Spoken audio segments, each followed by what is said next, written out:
Welcome back to the Business of Biotech. I'm your host, Ben Comer, Chief Editor at Life Science Leader, and today I'm pleased to speak with Atul Deshpande, Ph.D., CEO of Immediate Therapeutics, a clinical stage biotech focused on delivering therapies to patients before they arrive at the hospital that reduce heart muscle damage and improve outcomes, including mortality associated with acute coronary syndromes. Atul worked in consulting before joining Sanofi, where he, among other things, worked on Dupilumab as it progressed through clinical trials, and then led global operations for the Dupixent franchise. Next, he joined Harbor Biomed as Chief Strategy Officer and Head of U.S. Operations, helping to take the company public in 2020 on the Hong Kong Stock Exchange, raising $400 million in the process. After that, he joined Immediate Therapeutics as CEO, then left to work as Chief Strategy Officer at Peptologics for nearly 3 years, and then returned last April to Immediate Therapeutics as CEO, a job he says he had to take if he wants to sleep at night. Atul is not currently taking a salary for his work as CEO at Immediate. We'll hear more about why, as well as learn about the unique clinical development program Immediate is pursuing, the company's IP strategy for a combination product comprised of glucose, insulin, and potassium, known as GIK, and what's next for the company. Thanks so much for joining me, Atul. Thank you, Ben. It's a pleasure to be here. You are originally from India. You got your bachelor's and master's degree in Mumbai before coming to the US for a PhD at UC Irvine in neuroscience and a postdoc at UCLA. Then you went into consulting. What made you decide on the entrepreneurial path, Atul, versus becoming an academic or a physician? Yeah, Ben, fantastic question to start my journey there. So yes, I did my bachelor's in microbiology, biotechnology back in Mumbai, and did a master's in neuroscience, which is what led me to come to UC Irvine, one of the leading institutions for neuroscience research. And there I joined the lab of Jorge Busiglio. I was working on Alzheimer's disease, Down syndrome, a topic that is extremely close to my heart, given even now we don't have any treatments or solutions for these patients, and the numbers seem to be growing rapidly. Then I did a short postdoc at UCLA with Greg Cole, another fantastic mentor, and decided to leave academia to go join the industry as a consultant. The reason for doing that was twofold. One, Jorge, who till date remains a mentor and a close friend, actually said, "Hey, you have a mind that is different than an academician. You think more in terms of what can we do to bring treatments to patients, and so you should be pursuing a path that allows you to do that rather than just staying in academia. Your mind is not built that way." And that's what planted a seed in my brain to kind of explore those options eventually. When I went over to Greg's lab at UCLA, there were some industry collaborations that I was already working with and part of. So that got me exposed to the way the industry works and what are the key considerations in terms of basic research versus translational research, and how do we take drugs through clinical trials to bring them to the patients. And that's what ignited the spark of saying, okay, lab work or bench work is not for me. I really want to do what I want to do is help patients. And the sooner I can, do that, the better it is going to be, which is what started me on the journey of going into consulting. Yeah, so then you went into life sciences consulting for a few years, and then joined Sanofi. What experiences stuck out for you at Sanofi? What did you learn while you were there? Yeah, so the consulting journey was, first of all, interesting. I did like a few years of consulting, then went to London, got my MBA, which also then opened up the doors of being able to speak dual language. As a scientist, I was already speaking the language of science, but now with the consulting background and the business degree, I was able to talk about NPV, and I was able to talk about what is important from a business side of things as well. And that's a very interesting and unique combination, which allows you to challenge yourself as well as challenge the industry from a couple of different perspectives. And that I think has helped me tremendously through my journey, because when I go to investors, I can speak both languages. I can go and dive deeper into the science and the mechanism of action and the targets, but also, pull that up to a 60,000-foot level and say, okay, this is how it's going to help the patients, and this is why we need to look at, supply chains or pricing and reimbursement, and how to bring these drugs actually to market and not just, get stuck in the route of discovery, discovery, discovery. So, Right. after my MBA, did another couple of years of consulting, and I was exposed to emerging markets during those 2 years.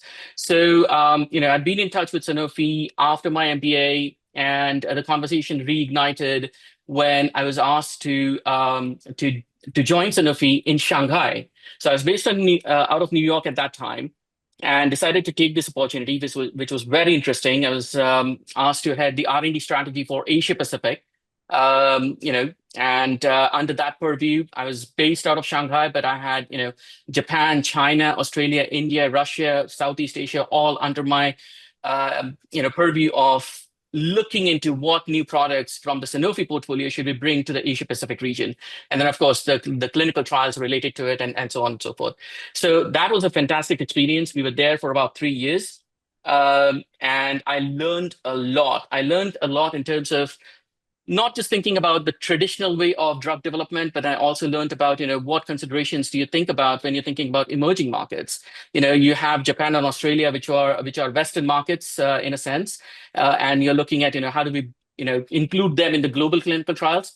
But then you have China in the mix, and you have India in the mix, where they want their own patients, to experience the drug before they approve anything. And so, those might be bridging trials, those might be, participation in global trials, and then it becomes a conversation of, oh, am I going to slow down global trials for regional approval? And so all of those complexities kind of expose you and make you think about what is the optimal drug development pathway, not just for Western markets, but also making sure that emerging markets and other markets are taken into considerations.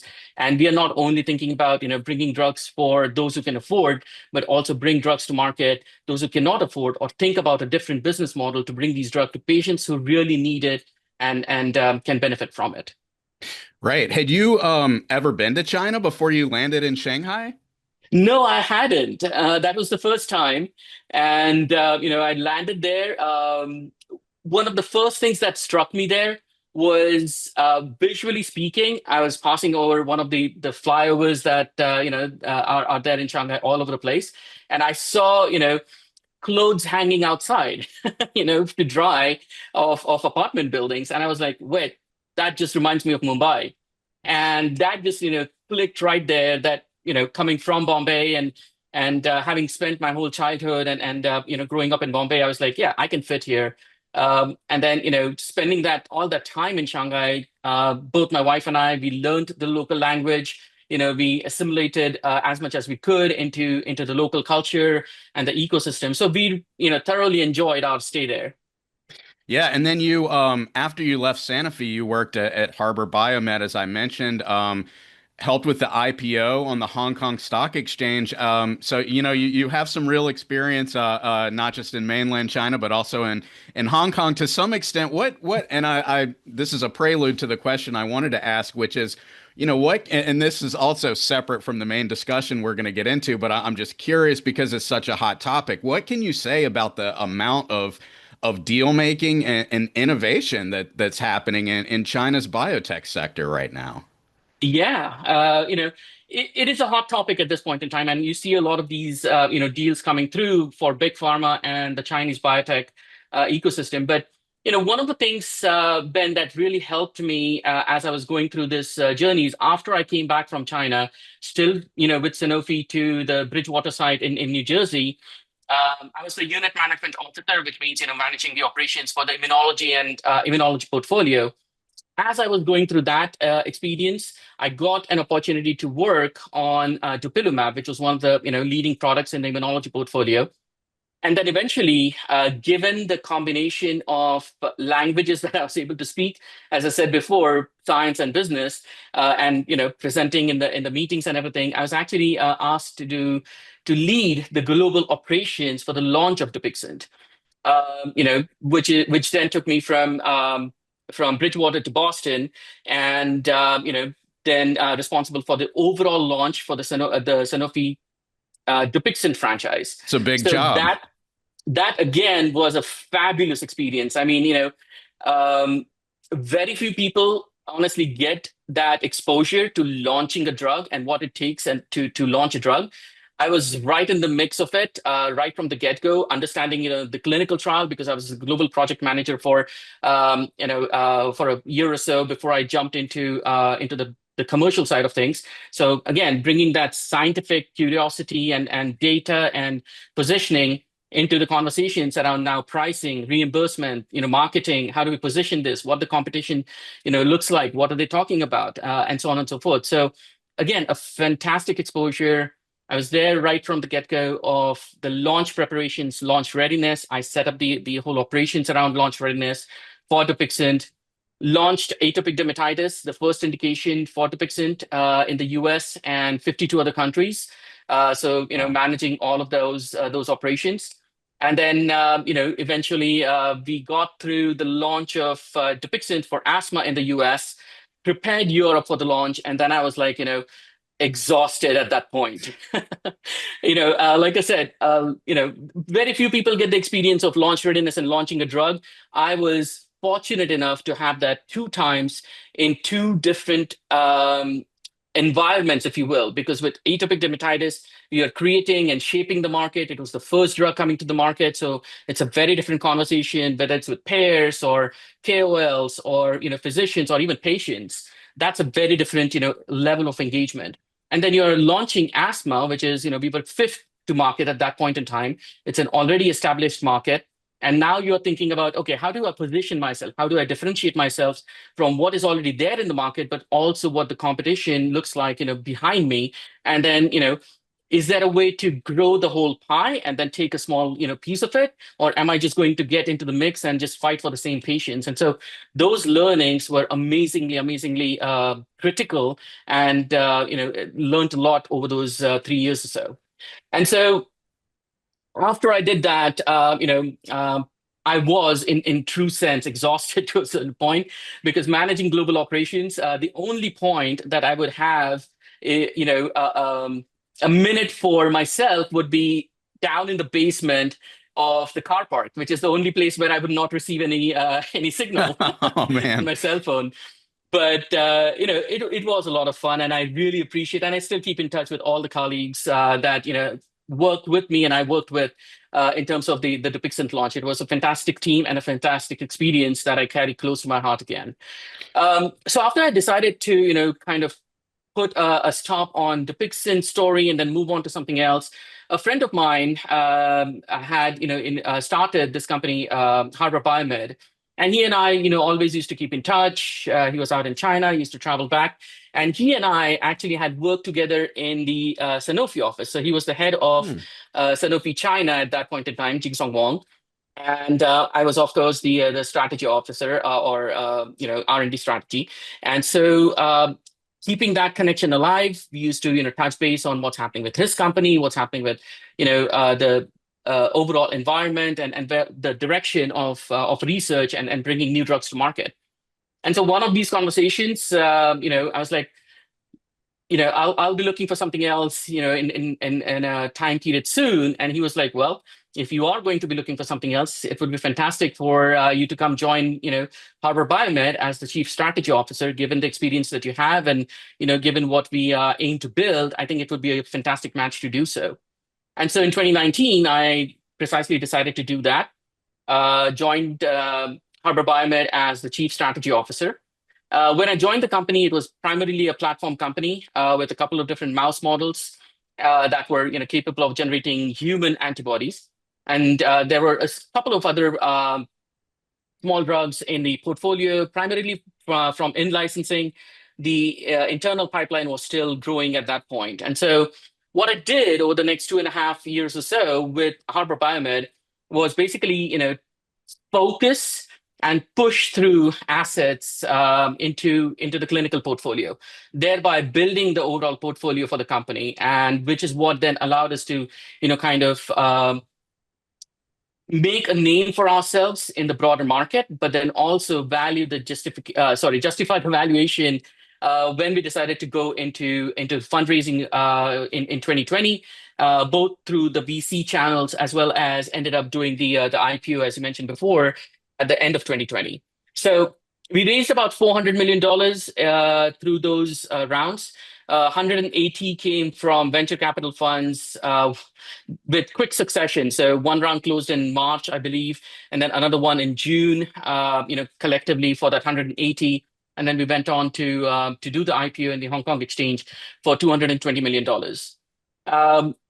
Given that pretty much all the operations were in China, we had a small lab here in Cambridge, and then operations in Netherlands, and I was managing both Europe and US at that point. It obviously made sense for us to go to the Hong Kong Stock Exchange. One of the things that we also did notice, at least at that point in time, and the picture might be a little bit different now, is the Hong Kong market was quite hungry for IPO and companies with our profile, and so we were able to really make those connections, build those the rapport that we needed with investors in the Hong Kong Stock Exchange, which gave us a successful IPO that we were planning for. That's excellent background. Thank you so much for that, Atul. We could probably spend some more time talking about Hong Kong and the Hong Kong Stock Exchange, but let's bring it up to Immediate Therapeutics. Your next step after Harbor Biomed. What circumstances led you into that CEO role at Immediate Therapeutics initially? Yeah, so while I was doing Harbor Biomed, I was introduced and then got associated with MassBio, which is a trade organization here, and that runs a program which is a mentoring program. So, through MassBio, I did and still do mentor several companies that come in through that program. Most of them are early stage companies, and so there's a conversation around not just the research piece of it, but then also the long term value and have you thought about the market and where are you going to position the drugs and so on and so forth. So a team of us sits down with the founders and the CEOs of the company and discuss these things that allows them to think beyond, hey, this is just exciting science, right? And so as I was doing that, there was this new program that MassBio started to bring in some late stage companies into the mix. And Immediate Therapeutics was the first that came in. And so again, a few of us sitting around the table I believe it was Thursday morning with the founder and his team, kind of pressure testing what has been done, what needs to be done. Have they thought about this? Have they thought about that? And so got really engaged and involved with the mentoring process. And so with the mentoring process, got introduced to Harry Selker, who's the founder of the company. What I was very, very, very impressed with was the data that Harry had in his hand at that point in time. And so when he first came in, the initial conversation was like, oh, this is an academician, who's done a clinical trial. Harry's actually, based out of Tufts Medical Center. And so we were just sitting there waiting to hear, what the story is all about. And after a few slides, he showed us the data of the Immediate One trial, and I was taken aback, from that point. I'll tell you the data in a minute, but through that conversation, through those engagements, I started thinking, I really have to, find an opportunity to either help Harry or work on it myself to bring this asset to people because it's going to be a game changer. It's going to save, I believe, millions of lives and have a positive impact on patients, but then also the society in general. And that's what got me excited to work on this. So at one point in time, as we went through Harbor Biomed, and I was thinking about, the IPO is done, the portfolio is established. What are my next steps? One of the things that I started exploring was whether I could, work with Harry to bring this this drug to market, and that's what again got the conversation started. And so in April of 2021, I decided to quit Harbor Biomed and join Immediate Therapeutics as the CEO. Right. Excellent. And then you left for a little while, and I do want to get back to that data that really caught your eye and what you think the opportunity is. We'll get into GIK, but you left and came back to Immediate Therapeutics as CEO. Can you talk a little bit about, that decision? Absolutely. So, when I joined in April, May of 2021, I joined it with a lot of excitement. I was like, the data is amazing. It should be a no-brainer for us to raise the monies that we are looking for in this stage of the company. So being a late stage, phase three ready asset, I was like, this is perfect. This is what we should be doing. It's significantly de-risked, and has a lot of support. It should not be that difficult to bring this through the investor channel, get the investment, and start the clinical trial soon. But as fate would have it, timing is everything, and we were coming out of the funding boom of 2020 and early 2021. So as we prepared and started hitting the market, the funding started to trickle down. And so, when I joined the company had already raised $40 million in non-dilutive funding and had used up all of that money for the phase two clinical trial, Immediate One. And so when Harry was, pitching this at the MassBio events, the company did not have any money, but I had a lot of conviction in the data. And so the risk that I had taken was to join Immediate Therapeutics without a salary, just on the basis of equity, using my own runway, also, with a little bit of investment going back to the company to keep the operations running. And so that was a decision that, my wife fully supported and helped me with. She was like, you seem very passionate about it. I can hear it in your voice. You should go do what you want to do, but make sure there's a deadline to it. And this, we can't just keep going for forever. So we had mapped out, to give this everything that we have for a year. And so we tried all possible, avenues in terms of fundraising for that one whole year. We had really interesting conversations with pharma partners, strategics. We had very engaging conversations with venture capitals, but just the macroeconomic environment and funding cycles were such that we were not able to close the round that we were looking for the clinical trial. And so come May of 2022, that's where I had to take the hard fall and a strategic decision for myself as well as the company to put it on a strategic pause, put it on the side for now, and find something else that is going to again allow me to bring in a salary that would allow me to make sure I have enough cash to pay my bills. Yeah, And that's right. when I decided to join join Peptologics. So again, a great journey with Peptologics. Spent about 2.5 years with them. A kind of a repeat story from what we had done at Harvard. Platform company, AIML peptide design platform, which I think is really interesting. Hmm. A platform to begin with, and then there's an asset that is already in the clinics. As it was with Harvard Biomed, to make sure that the portfolio keeps moving, we had to fundraise, and again, with the last couple of years of kind of stressful fundraising environment, we Absolutely. had to kind of revisit strategies and think about how do we position ourselves and things like that. So earlier this year, then I decided, that we are able to make some progress with Peptologics. So I decided to, kind of take a close on the Peptologic story, because it was at a position where I could, kind of step back and they would, continue to move forward, which is when I decided, hey, the ecosystem seems to be changing a little bit. There seems to be a little bit of money freeing up from all these investments that VCs had done. And given the stage of the asset that we have, I think it would be a really good time to go back to the market and see what we can do about it.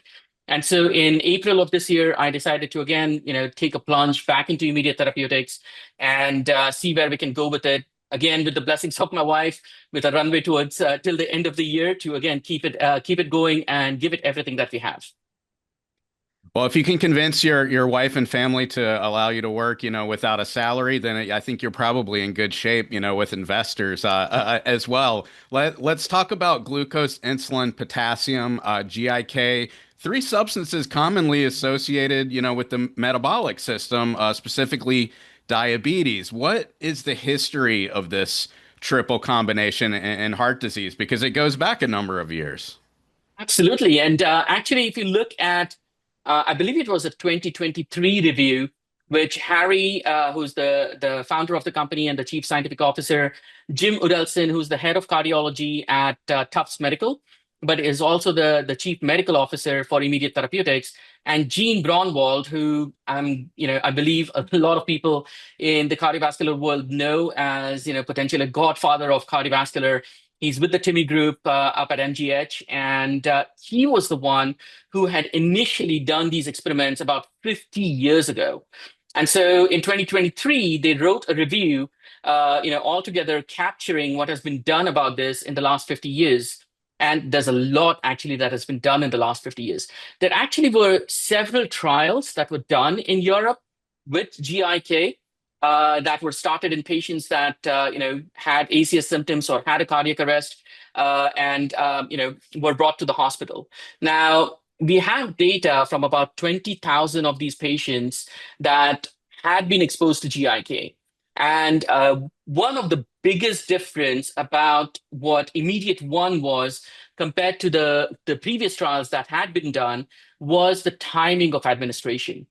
And so, all the previous trials that were done after the patients arrived at the hospital, which was, 6, 7 hours, 3 hours, 4 hours typically from the onset of the symptoms of ACS, of acute coronary syndrome. Whereas Immediate, the trial, the way it was done in the pre-hospital setting. So in the ambulance, which is where, you're reducing or minimizing the amount of damage that is being done to the heart. So it is a very interesting mechanism of action. The way the combination works has shown to be extremely safe. Like I said, not just in our trial, but then also the previous trials that have been done. But the efficacy was what we were able to show in our Immediate One trial. And And the that efficacy was, sorry, go ahead. No, go ahead. No, I was just going to say that it seems like what you're saying is that the key differential is when the drug is administered. You mentioned some studies that have been conducted in Europe that, weren't necessarily as strong as the data that I think you saw in the Immediate One trial. Is that what you're getting to, that it has to be administered very quickly, after the onset of symptoms, and then, that becomes tricky in terms of how you conduct a trial that captures those patients. Absolutely. And again, going back to, not just my and Immediate's fate of timing is everything. With Immediate, timing is everything. And so, the combination, the way it works, and let's talk about the patient journey a little bit before we get into how the drug works, right? Imagine you and I are having this conversation, and, I start having some minor, chest pain. Most of the time, people tend to ignore those kind of things, assuming that it's, indigestion or anxiety or something else. They'll try some home remedies, for the first 30 minutes, even an hour, before they actually think, oh, this is something serious and I need to do something medically about it. Once they realize, they, end up calling 911 or decide to drive to the nearest hospital themselves, even though it is not recommended to do so. About 50% of the patients drive themselves to the hospitals. If the ambulance comes in, or if you do, reach the hospital, the first thing that they're going to do is, check for ECG. And once they see an abnormal ECG, you're qualified as a suspected ACS patient, which is when you're, driven back to the hospital. And then starts, the whole process journey of blood work, imaging, and then eventually the therapy, which comes in the form of, a balloon or a stent or potentially a bypass, depending on where the clots are, how many they are, and how bad the arteries might be clogged. And so from the time that the ACS onset happens, which is the minor, chest pain that you experience, which is when the heart is actually calling out for help, to the time that you actually get any therapeutic intervention, it could be anywhere between 3 to 4 hours in urban settings, and it could be even more in rural settings because the ambulance just takes time to come in and take you back to the relevant hospital. Now, in that period of time, the only thing that is a typical standard of care is aspirin and saline. And both of them don't really protect the heart in any way. It's just hydration. And aspirin, we know, does work to a certain extent in terms of dissolving the clot, but not to the extent that it's really going to help the heart get the nutrition and the oxygen that it's looking for when it's choking on the blood supply. And so that timing plays a critical role in terms of the amount of damage that the heart experiences over that 3 to 4 hours. And so the combination that we have tested and come up with, it's a combination of glucose, potassium, insulin. And the way it works in a very simplistic way is glucose, it's energy for the cells. We all know that. You're making it available in the simplistic forms that the heart muscle can really absorb very quickly. And so keep on doing its regular function. Potassium in this case is an anti-arrhythmic. And so that, for a layman's term, is the messenger that heart muscle uses to talk to each other. And so because you have potassium in the right quantity reaching the heart in that scenario, the heart muscle communicates and keeps on beating in the rhythm that it needs to for the heart to keep on functioning. And so that becomes a kind of communication channel for the heart muscle to keep doing what its usual job is. And then last but not the least, one of the critical components here is insulin. And insulin in this scenario is given at a supraphysiological level. And this is important because I'll talk about one of the reasons why we also have a good good support down the line is at these supraphysiological levels, insulin actually acts as an anti-apoptotic through the AKT pathway as an anti-inflammatory. So when the cells are under stress, insulin gets there and tells the heart muscle, dude, it's okay, don't die. I'm going to help you.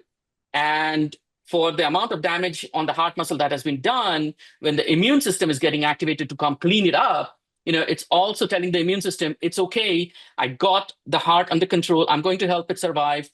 Do not overactivate or do not do anything rash or crazy. I'm here to control the situation. And so in that kind of a mechanism of action, it does give the heart muscle what it's looking for, even if small amounts of blood is reaching, because the concentration of these three components is that high at supraphysiological level, even the small amount of blood is able to deliver what the heart needs at that point in time. And that's why the timing of administration is critical and really important in terms of, giving that heart muscle the chance to survive and not, go through a huge infarct size. And this was then visible in the data that we have shown. So Immediate 1, the trial that we ran was actually done as kind of a phase 3 clinical trial. So it was placebo, randomized, double-blinded, everything that you would look for in a placebo-controlled trial. It had 871 patients, 871 patients enrolled in the trial. And what we were able to show as a result of this trial that we did in a placebo-controlled environment was a 50% reduction in cardiac arrest, a 50% reduction in all-cause mortality in the hospital within 7 days, and an 80% reduction in infarct size. Wow. Yeah, that's definitely eyebrow raising. I can see why, it caught your attention in that initial meeting. Immediate's GIK candidate is IMT 358. We've been talking about Immediate 1, which was a phase 2 trial. It was completed in 2012, or excuse me, 2012. You've just mentioned some of the results, and a fairly large number of patients were enrolled in this trial.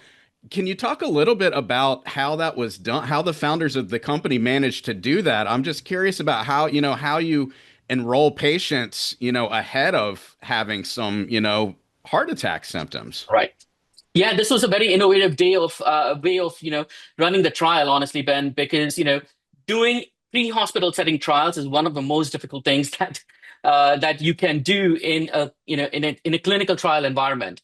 And so this was run out of Tufts Medical Center with both Harry and Jim involved in running the clinical trial. The other thing that is critical in running this kind of trial is, you don't have sites that are hospitals in running this kind of trial. You have cities that are sites in running this kind of trial.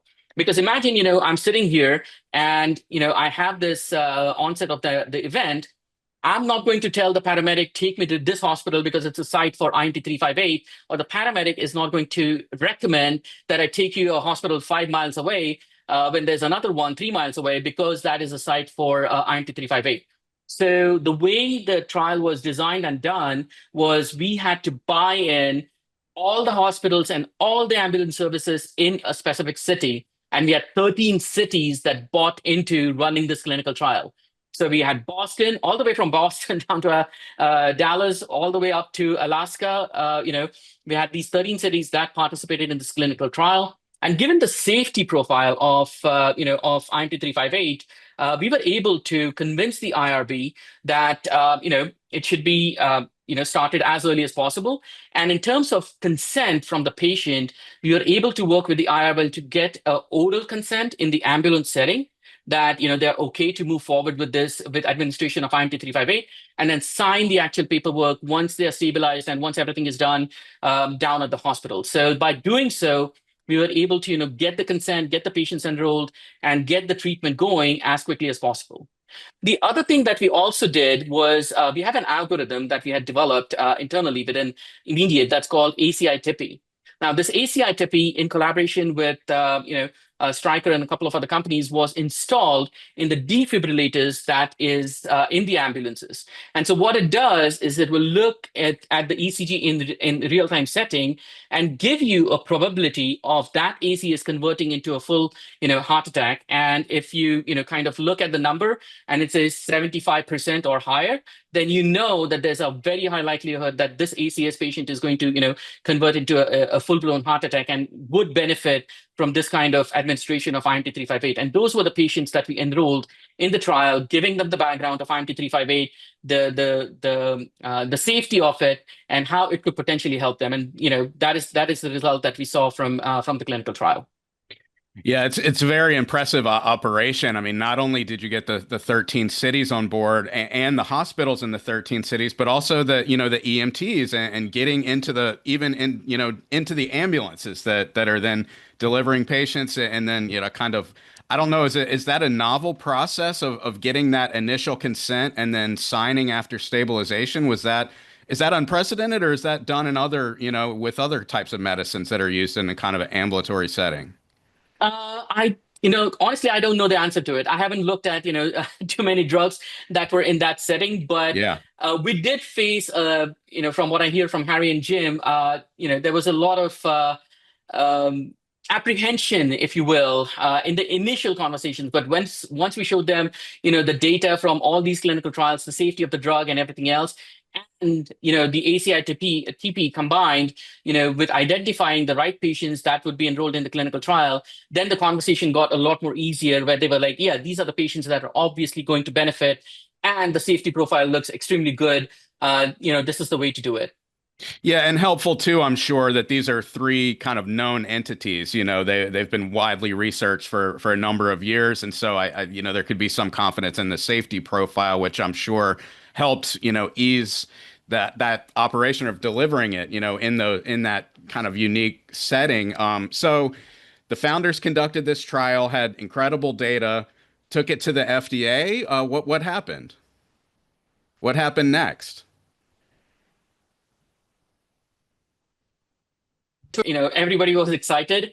This data was then presented at the ACC meeting as a late breaker, session.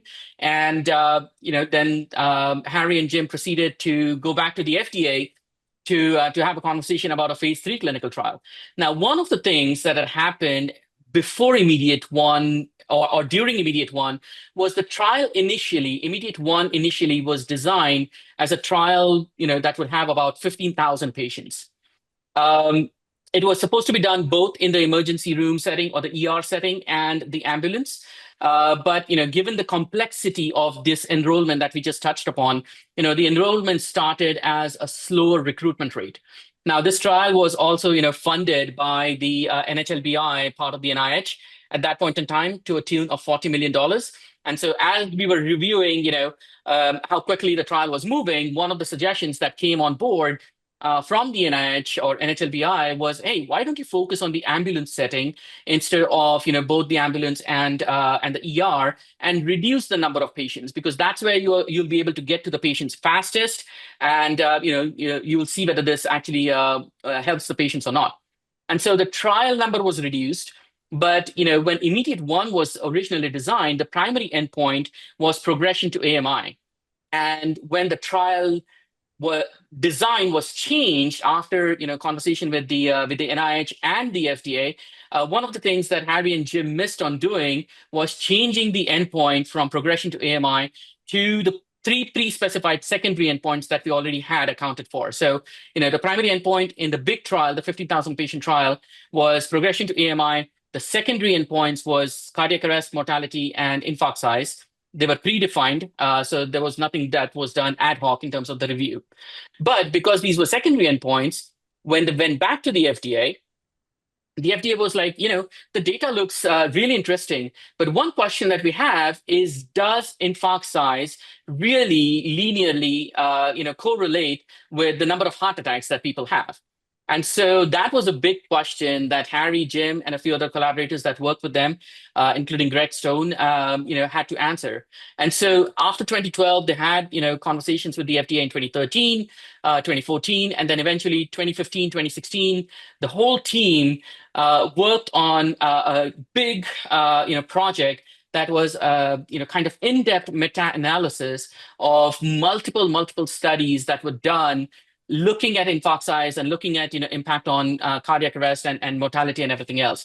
And so in 2016, they came out with a publication that showed that yes, infarct size is directly correlated with eventual cardiac arrest and mortality, and which is when they were able to go back to the FDA, showed them that okay, there's a direct correlation, and we should be able to use cardiac arrest, mortality, and infarct size as the primary endpoints for this next trial.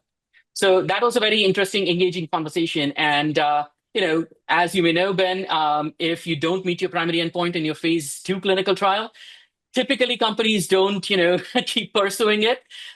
Thankfully for us, Harry and Jim both were very insistent that the way the drug works, there is a path forward. They went back, they engaged with the FDA, and the FDA was very receptive to the safety profile and the data that they had seen here.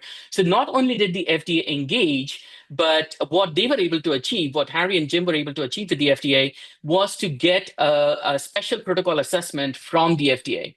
Now, what does special protocol assessment mean? It's basically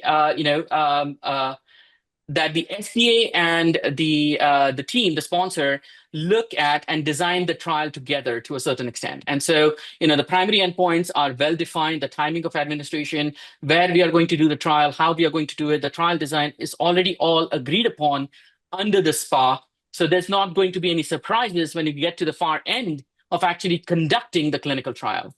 The other thing that we were able to work with the FDA was, given the delta that we had between the placebo arm and the treatment arm of, 50% and 80% that I mentioned before, the trial actually is a very small trial. It's only a 1,600 patient trial compared to, tens of thousands of patients. For most cardiovascular trials, yeah, much larger. Most cardiovascular trials, exactly. So this is only a 1,600 patient trial.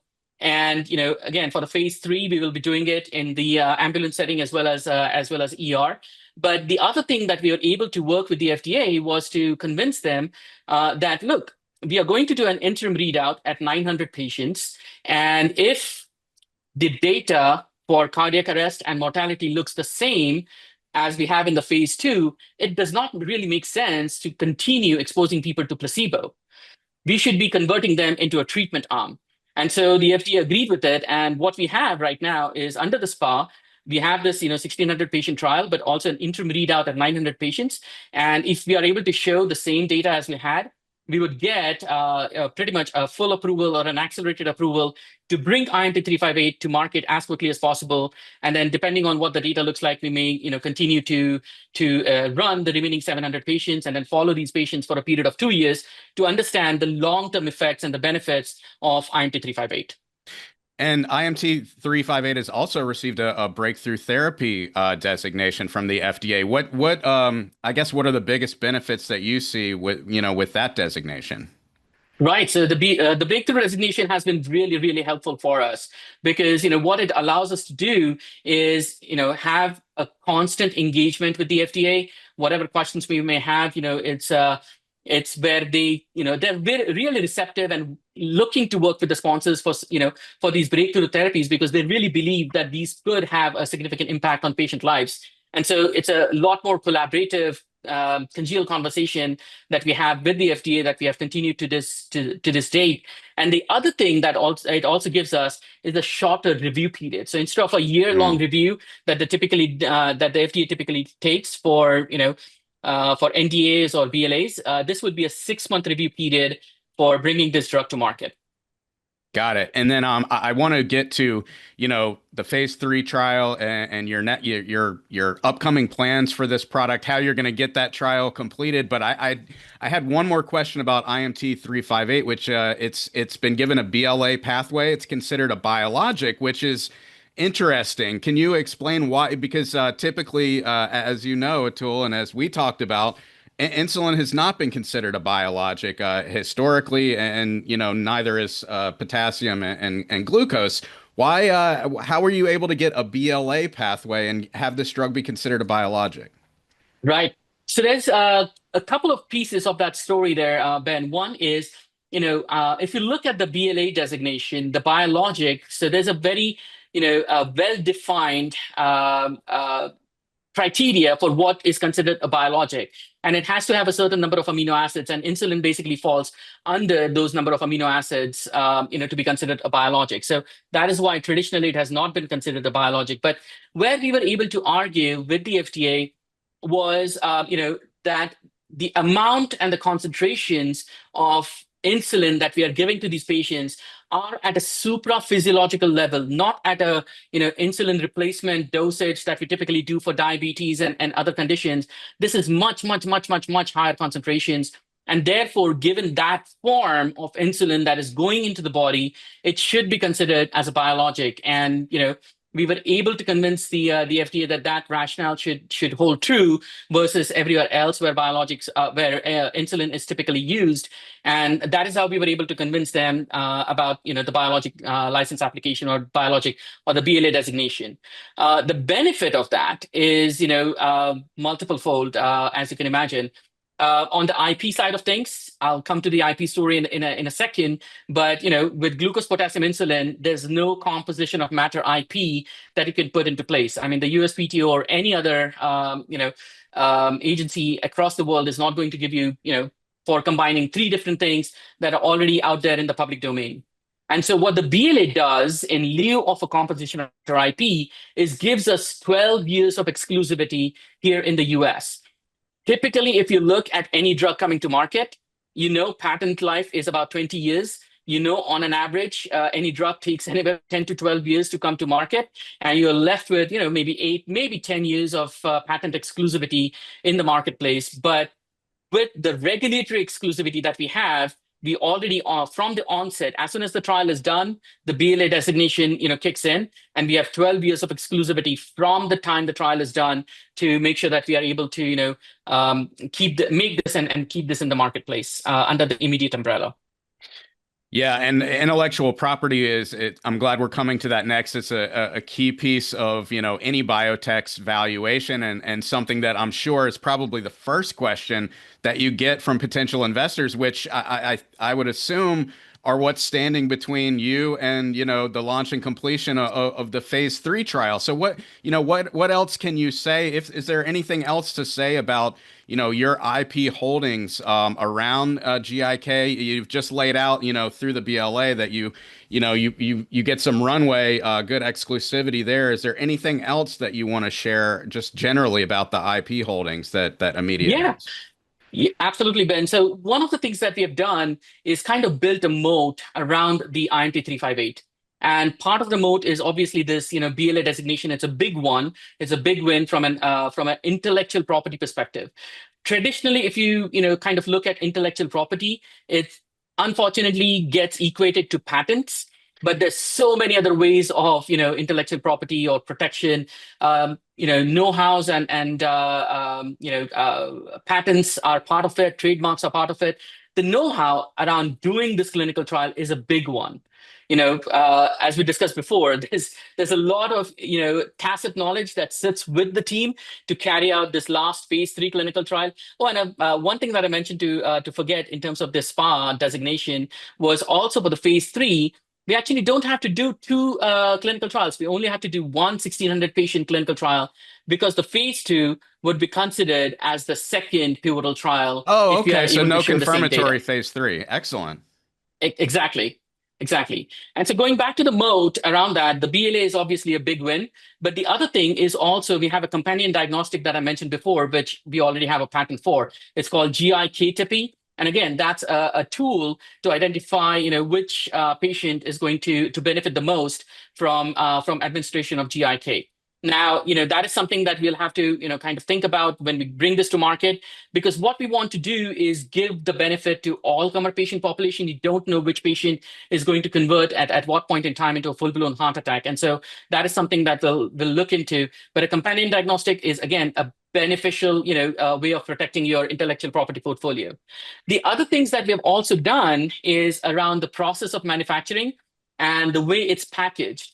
If you look at the way insulin is typically shipped, it's shipped in glass vials or in glass syringes. And the reason for that is, insulin is a little bit of a sticky substance. If you put it in a PVC bag, it's going to stick to the walls of the PVC bags, and the ratio is going to change, and you're not going to see the benefit. And so we have worked already with a couple of manufacturers that can manufacture bags that are inert to the insulin stickiness, and those are some of the provisional IPs that we have already filed. And as we go through the process, the next steps will be filing confirmatory patents around them. Interesting. It occurred to me that if you're using a kind of souped up version of insulin, is there any risk of hyperglycemia when you administer that to patients, or is it too small of an amount?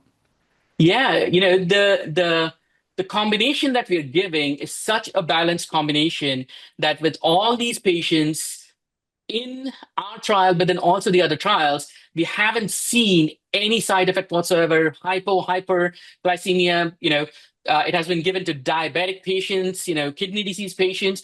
We haven't seen any down, or side effects Well, of I this guess that's extremely because balanced combination. you have the glucose component that's balancing it out. Exactly.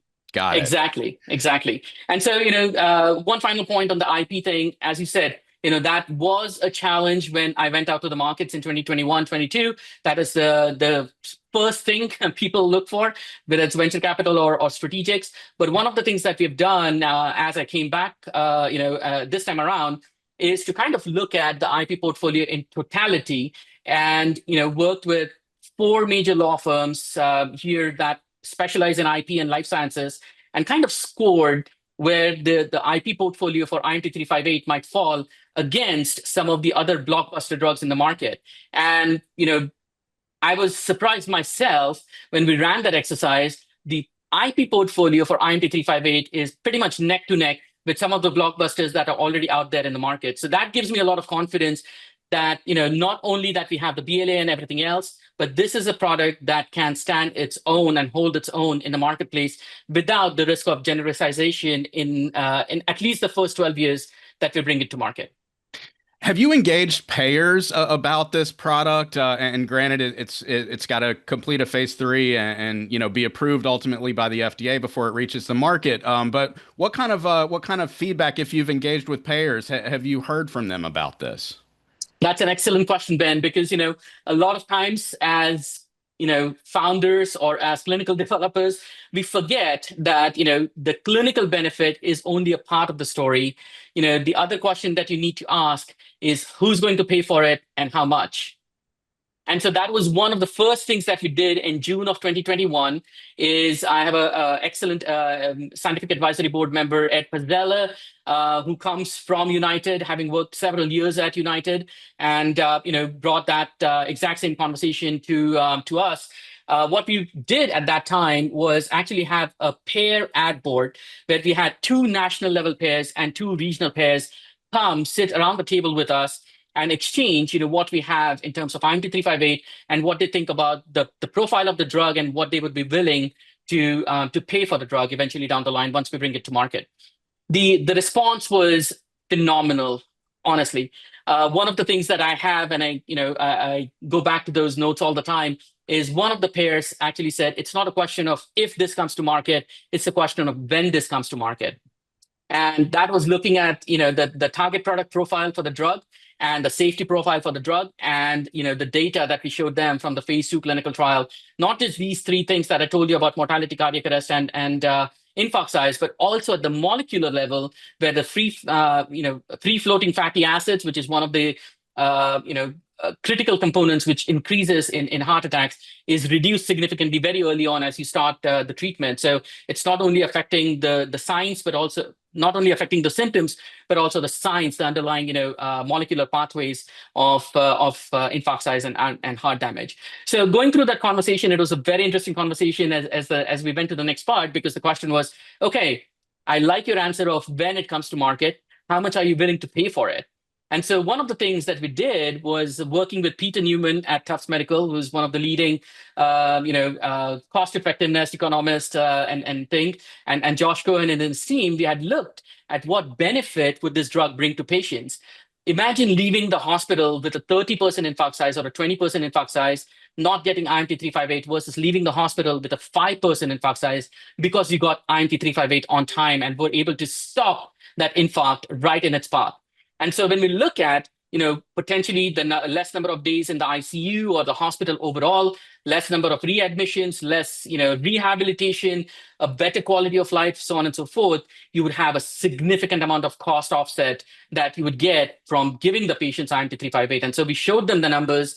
Runs into tens of thousands of dollars with just one single administration of IMT-358. And they were, convinced that, whatever, price you come back to, it should be supported, in line with some of the other drugs that are out there in the market.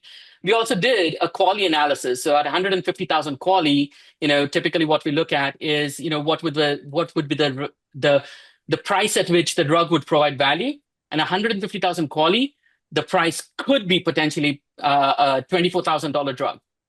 But Wow. that is not where we are going to position it. We are very sensitive to market access, because our mission is to get this to patients. It's not to profit crazy off of pricing it way higher than it could.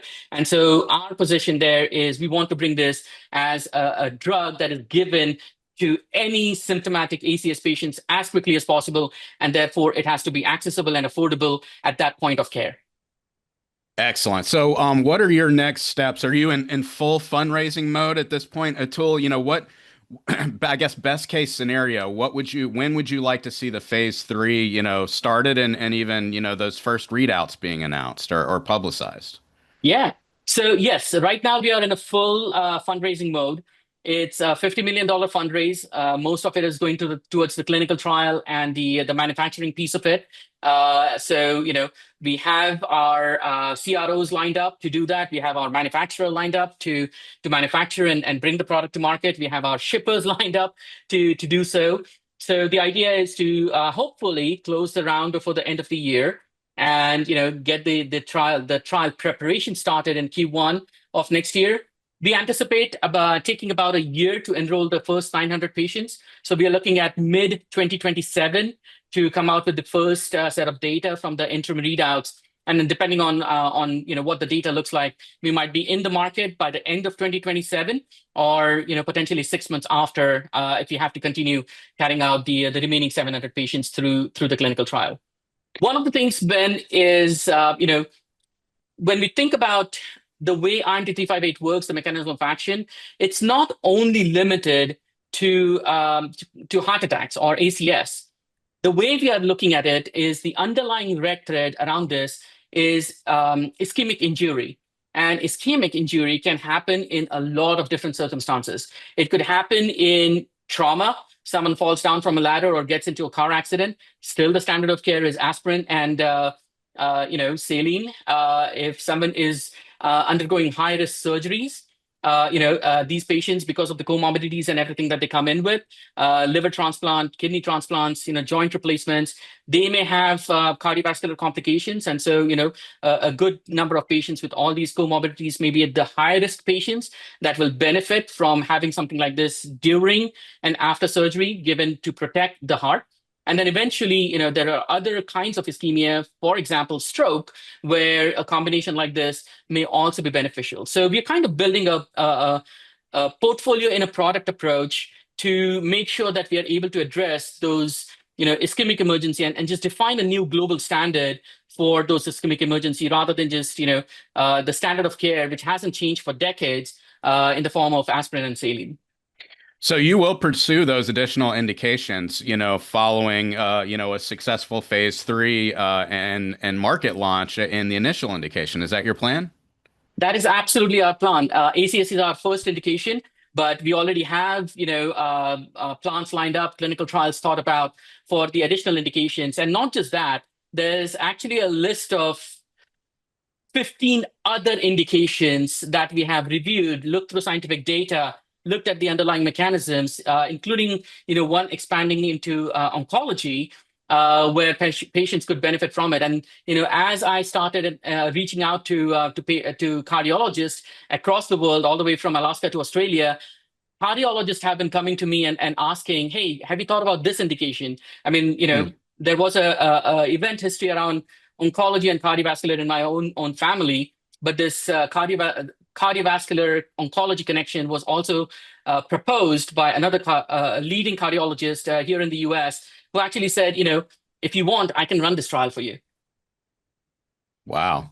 Interesting. Well, that leads me to ask, you mentioned you have your CDMOs in place, your manufacturing in place. Do you anticipate needing a commercial partner to launch this after it makes it across, the finish line and is approved by FDA? We would absolutely love to have someone who has the right channels established into the place where we are going to position this, which is the emergency rooms, right? So if there are companies, strategics that are interested in partnering with us in commercializing this, we are more than open to that conversation, but we are not limited by that conversation. And that, again, takes me back to my Dupixent experience of launching Dupixent and having the knowledge base and the know-how of how to bring a successful blockbuster drug to market. And so, we would love to partner with the right partners to bring this to market and to patients as quickly as possible. But we are not limited by that, given the experience that sits within the organization to do it ourselves as well.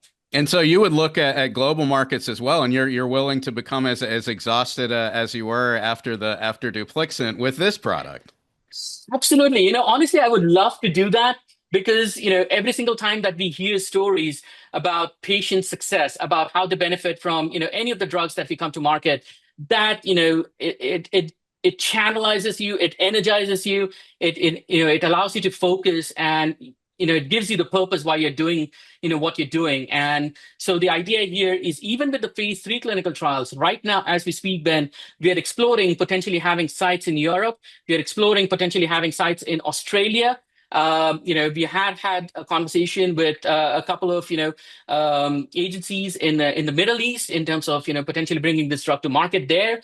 And so we're not just thinking US, we're thinking way beyond US, because the benefit that this combination can bring to patients is, I think, just unbelievable. And there's no reason why we should limit it to any specific market. Or, like I said, there's no reason why we should not look beyond the initial indication of cardiac arrests. But think about where this combination can be cardioprotective, where this combination can be neuroprotective, and therefore give the maximum benefit to all the patients. Atul, thank you so much for coming on the show and sharing your journey, as well as what Immediate Therapeutics is up to. I really appreciate it. My pleasure, Ben. Thank you for taking the time, and really thank you so much for allowing me to share what we are so passionate about. We've been speaking with Atul Deshpande, Ph.D., CEO at Immediate Therapeutics. I'm Ben Comer, and you've just listened to the Business of Biotech. Find us and subscribe anywhere you listen to podcasts, and be sure to check out new weekly videocasts of these conversations every Monday under the Business of Biotech tab at lifescienceleader.com. We'll see you next week, and thanks as always for listening.